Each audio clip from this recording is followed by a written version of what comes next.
So right now I'd like you to help me welcome Gwen Preston, Vice President, Investor Relations of West Red Lake Gold Mines. West Red Lake Gold Mines is a Canadian company focused on gold exploration and development in the prolific Red Lake Gold District of Ontario, with the goal of expanding its resource base and advancing its projects towards production. Gwen?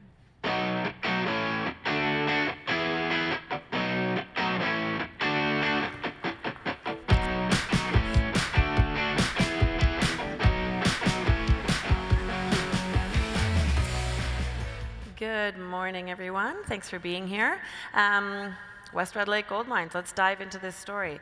I will certainly make cautionary forward-looking statements. I am in investor relations. It is basically my job to do that, albeit carefully. West Red Lake Gold Mines was born about a year ago when a group of people who are working with Frank Justra to try and find the best asset to start his next vehicle, and that the goal for that vehicle is to become the next mid-tier gold mining company. So they were scouring the globe looking for the asset that they could start with for that vision. And they found it in Western Ontario, in the prolific Red Lake District, and it's the Madsen Mine. And the Madsen Mine is probably familiar to at least some of you for a couple reasons. Because it's in the prolific Red Lake Gold District, one of the storied gold districts in Canada. It's just down the road from, the mine, the Red Lake mine complex that made Goldcorp into the gold company that it was. So a very storied district. And of course, because the Madsen Mine has a recent history that is interesting. That recent history is that the mine first the mine operated from the 30s to the 70s. So that in those years, almost about 2 million ounces of gold were pulled out of the ground from rock that averaged about 9 grams per ton. This is a rich ore body. This is Red Lake. It's a high-grade gold, narrow but high-grade gold. That mine shut down in the 70s just because of low gold prices. The asset went through a few other owners, and then in about 2016, Pure Gold bought the asset, and from 2016 to 2021, they drilled, did a feasibility study, did the permitting, raised the money, and built a mine. And then that mine operated for 14 months and went bankrupt. There are reasons for that are absolutely the next thing that I'm going to talk about. But that bankruptcy meant that the asset went into the hands of the major lender for the construction build, which was Sprott Resource Lending. And that is who West Red Lake Gold did the deal with to acquire the Madsen Mine. So in those years when Pure Gold was doing all that work and putting the mine into production, they spent $350 million on this asset. And they did an incredible job selling the dream of a new high-grade gold mine in Canada. They did such a good job that the market capitalization of the company, as it got to first production, went to $1.2 billion. So this thing was a high flyer. Then it failed, which is, of course, the part of the story that I will get to in a moment. We were able to pick up this asset for $6.5 million, so truly pennies on the dollar invested. We also gave Sprott Resource Lending, we converted their debt into a significant stake in our company, and they have continued to maintain that stake as we've financed over the last year. So they're about a 24% shareholder in our company, and they have a 1% NSR. So we bought this thing. It was an incredible deal to buy this asset. The Madsen project, during the sale process, the resource was redone, made a little bit more conservative. So the resource in the main body of the Madsen Mine, 1.7 million indicated ounces, grading 7.4 grams per ton gold. A very good high-grade resource that is right within lots of mine workings, like a developed underground mine. And importantly, this picture shows it. There's a huge amount of infrastructure there. The mill is brand new. It works really well. So we got a lot for a very small investment. Okay, so why? Here's some of the pictures of what we got for that investment. I mean, there's underground equipment. There's a double ramp access down into this mine. There's also a shaft down to almost 1,300 meters that was built in that first iteration of the gold mine back from the 30s to the 70s. They went all the way 1,300 meters down to get to an exciting zone at depth called the 8 zone. I will get to the 8 zone in a minute. And then there's this expandable 800 ton per day mill. There's all the permits. There's the tailings facility. So we got a really significant asset for $6.5 million plus an NSR. This is a picture of the mill. What's really important is a lot of the problems that pushed this asset into bankruptcy when it was operating just a few years ago were about understanding exactly where the gold was, so control of the ore body, understanding of the ore body, how that ore body was mined, mining method, and then how all of it was financed. There was a lot of debt, there was a lot of operating cost pressure. That's a quick summary. The mill that they built, really great mill. So that doesn't require much on our end. A few tweaks here and there, changes to the mill liners, but the mill is a fantastic asset. It was achieving 95% gold recovery during those few years of operations. So we were really, really pleased that we don't have a lot that we need to do with that mill. So what do we need to do? The elephant in the room for sure for West Red Lake Gold is that this mine went into bankruptcy. So why is our team going to be able to do what the previous team didn't? Well, the previous team, they had some great successes making discoveries, delineating discoveries, getting those assets to sort of a PEA type level, and then selling those assets. They'd had a few successes in that part of the mine, discovery to development spectrum.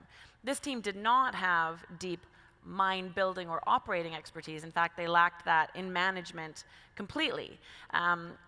Of course, building a mine is a very technical, complicated, multifaceted thing. So lacking that deep operational and mine building expertise was really the first fault. They ended up in that position of lacking that expertise because they didn't really ever plan to build the mine. They really planned to sell it, like they had with their previous assets to great success. And you can understand that perspective.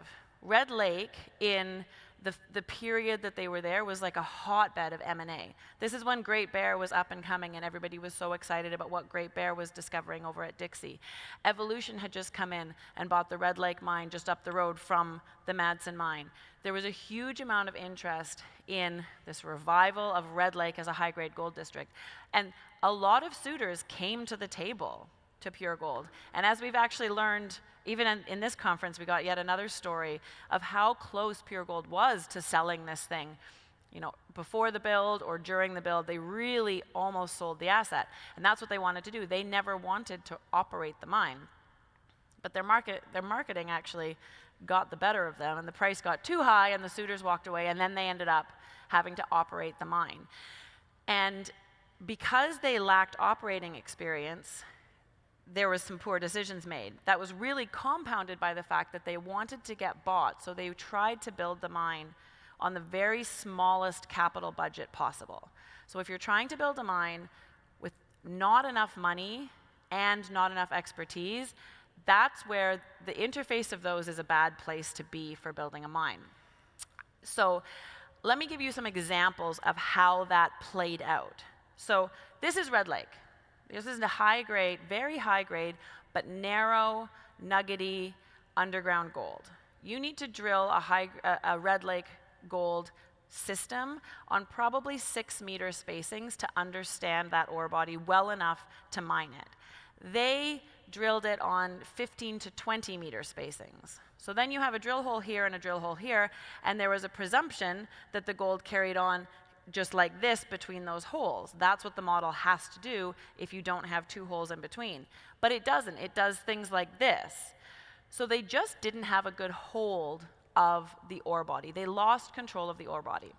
Okay, then they originally had planned to go down into what we call the main Austin zone, which is where that's a 7.4 gram ore body, or body of resource. They didn't have enough money. Austin is a deeper part of the system compared to a zone that was right near surface and right beside the mill called McVeigh. So they decided, let's do McVeigh. McVeigh is near surface, it requires far less development. So they drilled McVeigh, but it was a newer discovery, so they really only drilled it on 20-meter spacing, and they developed into it without enough understanding of the ore body, and it's a lower grade zone. The feasibility study that they based all of their decisions on assumed ore was going to get to the mill at an average head grade of 8 grams. Ore actually got to the mill at an average head grade of 3 grams. That's because they didn't understand where the mineralization was well enough, so they ended up mining waste a lot. They also didn't really choose the best mining methods. They did mining methods that did things like overbreak. So not only were they not specifically mining the mineralization, they ended up overbreaking and also mining waste rock that was around where they thought the mineralization was. Those things meant they ended up delivering 3-gram material to the mill instead of 8-gram material. I think everyone can understand that it costs the same amount to move the ton to the mill and to process the ton. And if it has less than half of the gold in it that you expected, that's not going to work out well for you. So that crux of it was weak. And then there was the cost factor. So because they didn't have enough money in the capital budget, they really tried to push a lot of costs over into the operating budget. They leased as many things as you can lease, and probably some things that you didn't think you could lease when you're building a gold mine, like a primary crusher. They didn't build a building on site. They rented every ATCO trailer that was available. Those costs really add up. And so when you have, and they meant that the operating costs were far higher than the feasibility study or the expectation had been. So less gold, higher cost, that's not a good combination. And then COVID really came on, layered on top of that. It added a lot of inflation. It added all the things that we know happened during COVID. So that really, if there was any rug left under them, COVID pulled it out. What was interesting is that near the end, they brought in some really good people, and they were starting to turn the ship around. The last few months, they were starting, 6,000 ounces produced, which was starting to get in line with expectation, or with what had been planned. So they were starting to turn the ship around, but COVID really just erased that possibility for them to fix it. And so Sprott Resource Lending pulled the debt, and that's how we ended up owning the asset. What's really exciting for us is that those issues that I just laid out, and there are more, but those are some really good examples, those are fixable things. Though the issue is not about whether the gold exists. The gold exists, you just have to drill it on tighter spacing so you have a really good control of precisely where it is. The issue is not that the gold doesn't come out of the rocks. The gold comes out of the rocks very well, 95% recovery out of the mill. Lacking gold or lacking the ability to get it out of the rocks, those are death knells for a project. There were no death knells here. There were management decisions that played out badly and handicapped the operation so that it couldn't work. The team that was working with Frank to identify an asset to build a new gold mining company has very deep operational expertise. And so they're able to come in, we are able to come in and do this. So we're coming in, we're de-risking the resource. By the time we started 2 drills underground. We started drilling back in October. We have 2 drills going underground all the time. We have 100 people on site. There's 2 development crews who are developing into new drill bays so that we can drill this thing to a high level of confidence. So we're going to de-risk that resource, really understand it, and make sure that we have stope-defined mining inventory for a year or 2 before we start mining. We are not going to be scrambling around trying to figure out where the ore is. We are going to know exactly where the ore is before we start mining it. We're doing a test mining project so that we know exactly which mining method to use in the variety of environments that are underground at Madsen. Near to old stopes, fresh rock, backfilled stopes. There's a range of environments. We're doing a test mining program. We're going to do a bulk sample and run it through a sample tower so we can do a reconciliation and give the market and ourselves confidence that the gold is there in the grade that we expect. So that's de-risking the resource. As you de-risk the resource, if you have a good team who are really working in sync, you create a positive feedback cycle where as you start to understand the resource, you can feed it into the mine planning team, who can develop those stopes, who can feed it into the engineering team, and everybody, the whole mine planning process is established on very solid footing. That's what we're in the heart of right now, is understanding every detail of what we need to do to restart this mine. And we are doing that work over the rest of this year. put out a news release yesterday outlining several of the really significant capital projects that are underway or will be underway soon at the mine, so that when we make the decision to restart, which is the third point here, we have a view to make that decision in the second half of next year, we will truly be able to turn this mine on. The capital, the projects that have to be invested, have to be done on site, we're doing them now. The usual process is, to define the resource, you do the feasibility study, you do the permitting, you raise the money, you start building. We're not doing a sequential process. Everything's happening in parallel. We're starting a connection drift to connect the two sides of the mine. We're buying the primary crusher. We're installing a camp. We're doing the de-risking of the resources. We're doing the mine planning. We're doing it all right now. So we will put out a pre-feasibility study at the beginning of next year, but by the time that comes out, a huge part of the work that's needed to get to restart will already be done. Why are we so excited about working on this asset? Well, it's a great asset. It's got those 1.7 million ounces at 7.4 grams, which is a really fantastic place to start. But Red Lake, deep or underground high-grade gold mines have the potential to become much more. And one such story played out just up the road at the Red Lake mine. I mentioned that a little bit a moment ago, but this is the mine, look at these numbers.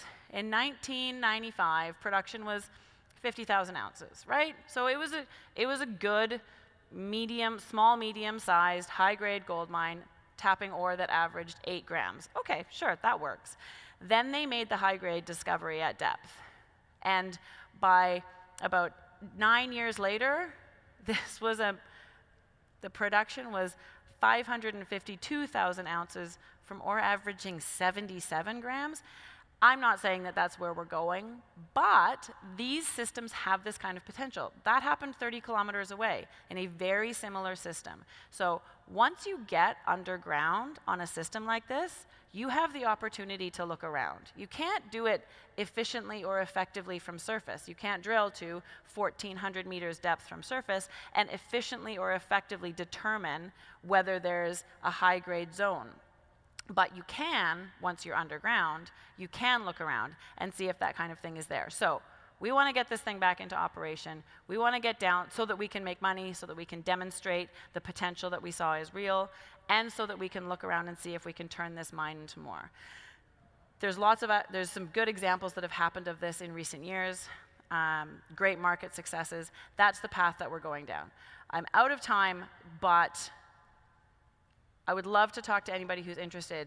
There's a lot more to say about where we're mining, why we're mining, the kind of expansion potential that is already evidenced, about how there's depth extent for these systems. And it's not just an idea. We have lots of hits that are further down in the system that speak to exactly that potential. So that's what I have to say. Sorry, I'm going to rush through these last few because I totally ran out of time. But the last thing that I want to do is just talk quickly about management. This is a team that's built a lot of mines. Shane Williams has built many mines around the world with great success. They are the reason that this is a possibility for West Red Lake when it didn't happen properly in the previous go-around. Thank you so much for your time and attention.